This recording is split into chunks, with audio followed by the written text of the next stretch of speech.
Judy, you and I have known each other 20 or so years. Amory and I, twice that. And so we were just beginning to reminisce about the fact that at that time, I weighed probably 65 pounds more than I do today.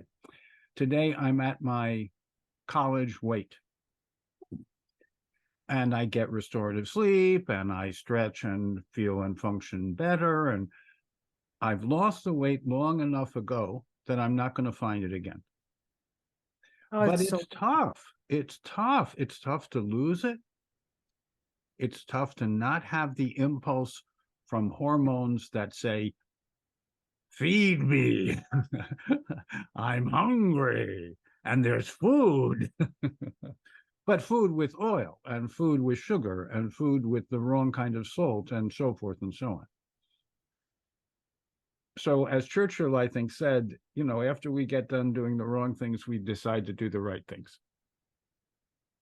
Well, I'm still working on that. But at the time when I met you, Russ, I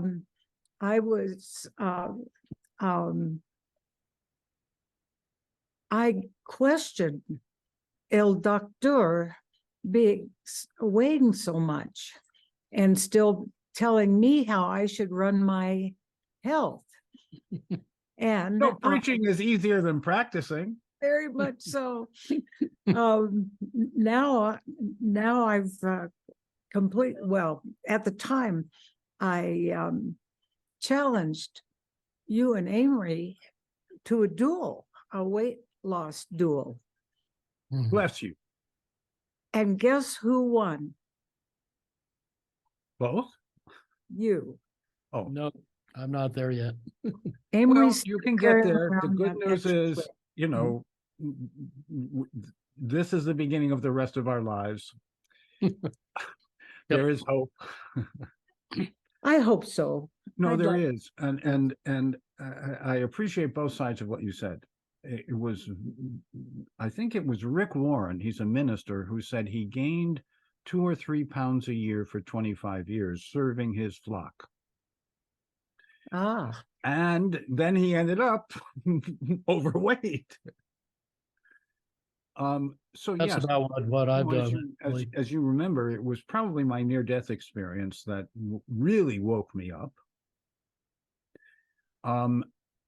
I had known what to do, but I was lazy and tolerant of myself. And since I've been, I would not say that I'm a disciplinarian of myself, but at least I eat and drink in harmony with a reasonable, healthy nature, and I'm rewarded for all of that. Yeah, I have a pretty good diet, just more of it than I should. Yes, I commend you, and there are many people who are eating a pretty much whole foods diet, which I recommend, but they could have a little bit more organic and biodynamic spices because the spices tend to be contaminated. They could have a little bit more organic and biodynamic and eat lower on the food chain. You can fill up your tummy with vegetables and fruit, whole fruit. Well, aside from food then, way back when, I went through a really difficult time with depression, and you stepped up to the plate and guided me through that time. And I was having so much trouble that you talked to me. You had me call, or you called me every day for many months or many weeks anyway. And that was in probably 2005, 2006. So you would have done that from, you would have, I was a good enough friend that you would have done that for me if the situation was reversed. It very often helps to take things in little droplets or steps, you know, one day at a time. Not try to change the world or change ourselves overnight. I, I, I'm speechless because I'm so grateful. Me too. I think every physician, every professional, every health coach should be sensitive enough to know when to do this. As you know, my sister died of an avoidable death. My mom lost it and never found it again. But that made me much more compassionate. I'm also always struck by how you take us back to fundamentals of getting out of reductionism, seeing body, mind, spirit as whole, physiology first, pharmacology way after that.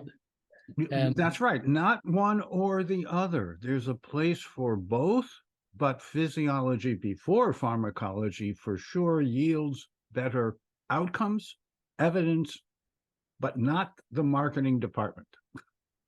Yeah. Used to work for Edwin Land, who said marketing is what you do when your product is no good.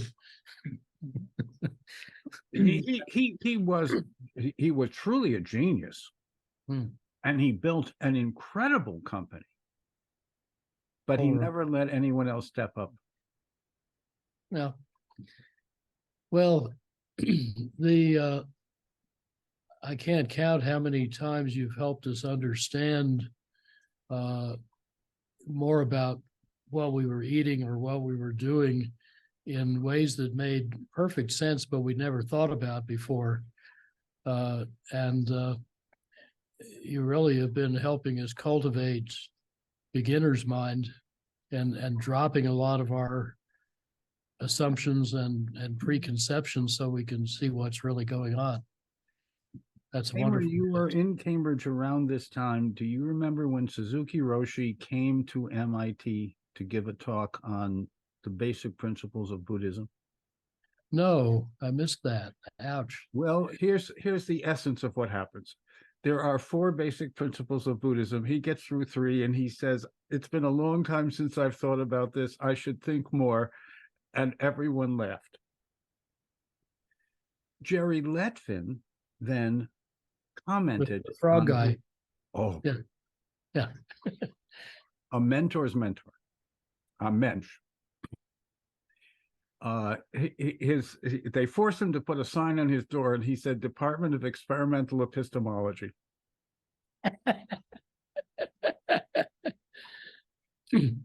Okay. So I'm intrigued that we were in the neighborhood of each other, but really didn't meet until we met.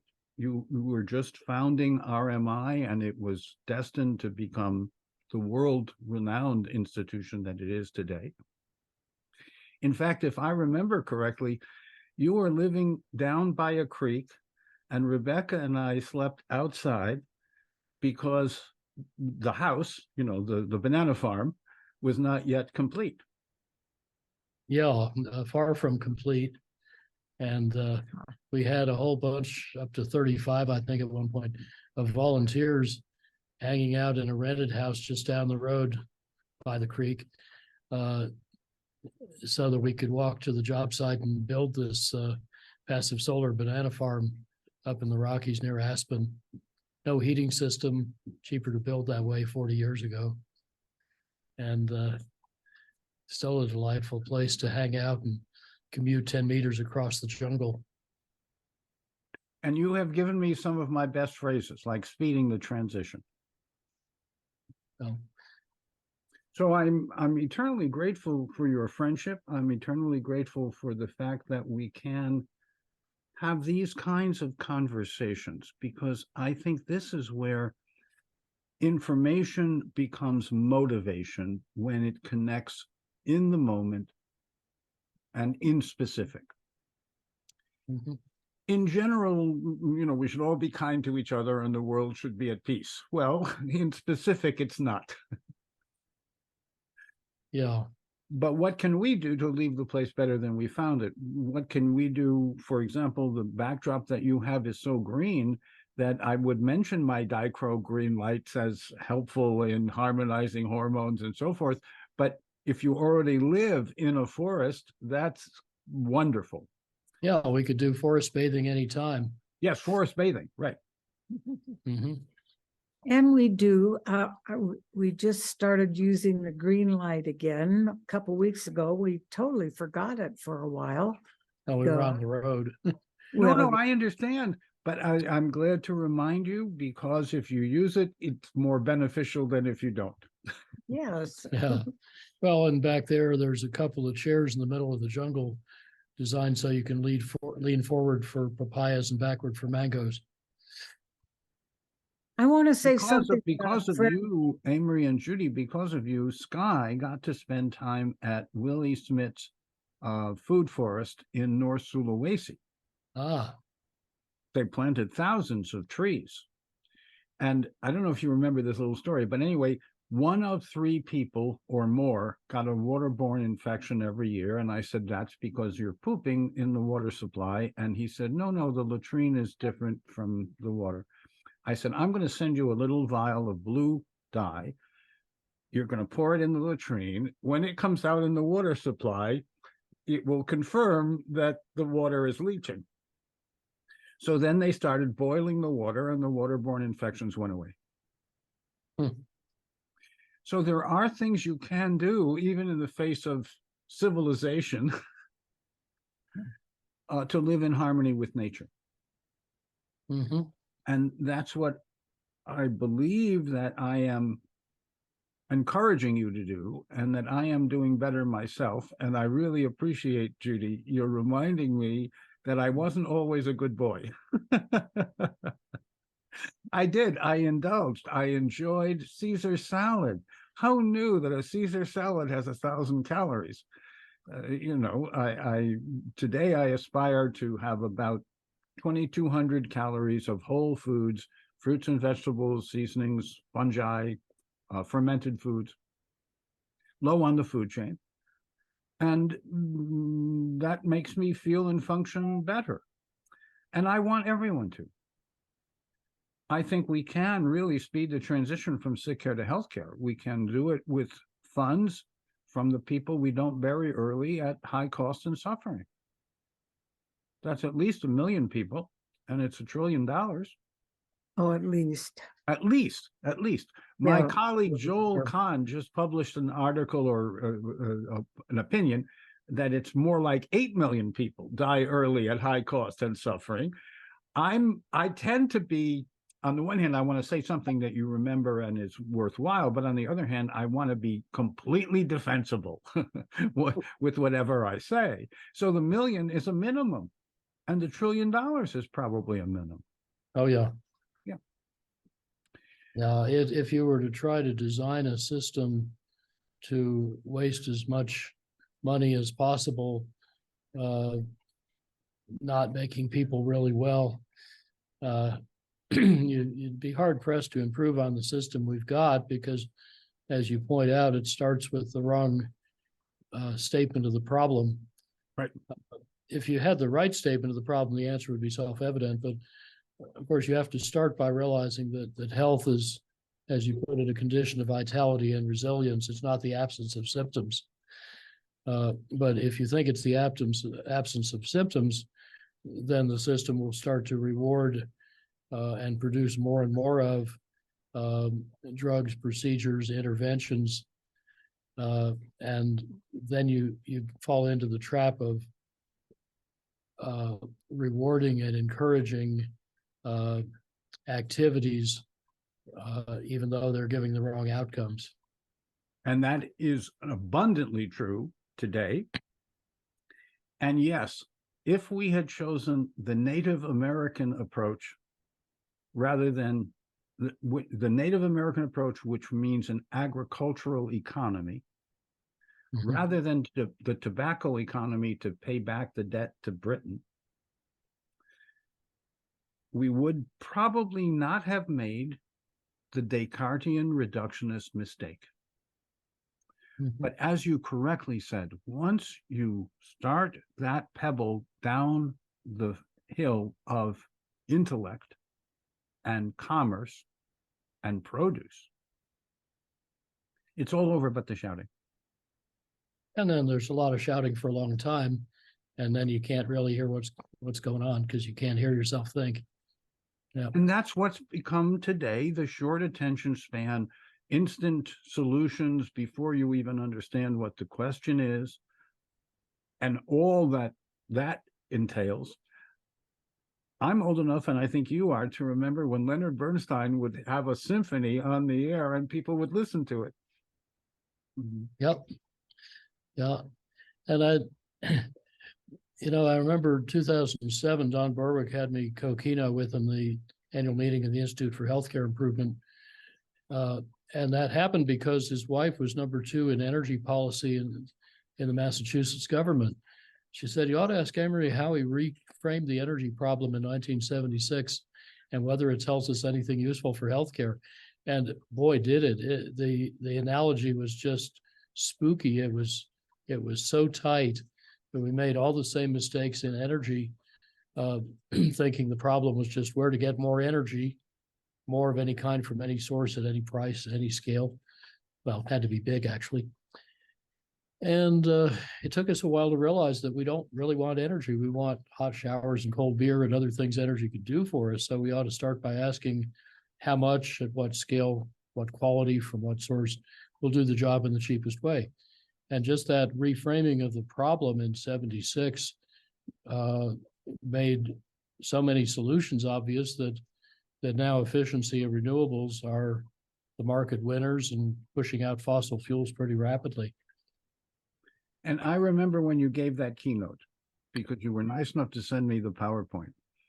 And I thought it was typical of Amory. It was insightful, understandable, and brilliant. Oh, a lot of it channeling you. Well, Yeah. as you know, I don't mind talking with folks like you to have a conversation, a communion. It's more than, oh, when you get sick, I might be able to help with an A, B, C, or D. It's much more profound than that. And part also of what makes you so effective doing that is that your knowledge has no boundaries. Boundaries, of course, are artificial, artifacts of academic tribalism. But I remember I think it was a Sacred Trust, one of the great books about practice of medicine. Give the example of a young lady who presents with morning nausea persisting, and the gastroenterologist wants to put a scope down her and see if there's anything wrong with her gut. And the neurologist asks if she's hit her head and wants to do neurological tests. And you go through the whole list of specialists like this, and it takes the integrative general practitioner to say, what have you been eating lately? Is anyone else in your family sick? When are your exams? When was your last period? Duh. And so little of that happens. I have yet to meet an ophthalmologist who wants to know what meds you're on, which you would think would be rather important to examining your eyes. And you remember, because you had a detached retina that was successfully treated, and you have recovered with our help and many help. And that is the point. Today, we can use the signs and symptoms of the body to anticipate how to avoid certain problems. Mhm. Or Yeah. we can wait for the consequences.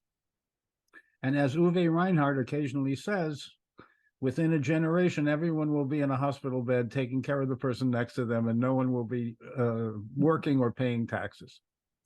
Well, I think it was you who helped me realize the cause in my case, that I was lifting a bag into the overhead bin in the airplane without exhaling like a weightlifter. And that pulse of intraocular pressure made bad things happen. And we've been trying ever since to get the airlines to put that in their flight magazines, but they won't because, I don't know. Well, Meta- keep at it, and we should write them letters that they should do that.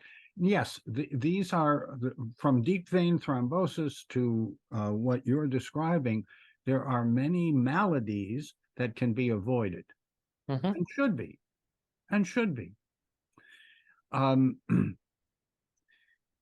the other side, there is great opportunity to heal, renew, rehabilitate.